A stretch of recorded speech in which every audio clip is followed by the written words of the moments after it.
How to save voice message in Messenger. Hey guys, welcome to the channel. So if you want to save any voice messages in Messenger, what you're simply gonna do is you have to go to Messenger, then go to the chat you want to save the voice message of.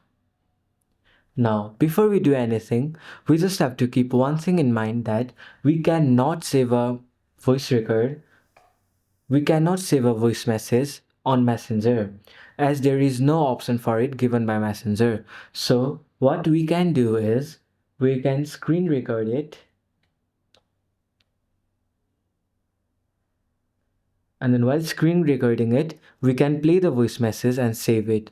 So, by doing this, we can easily save the voice message.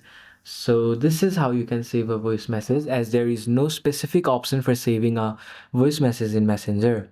Hope this helps you. Thank you for watching till the end of the video and see you in the next video.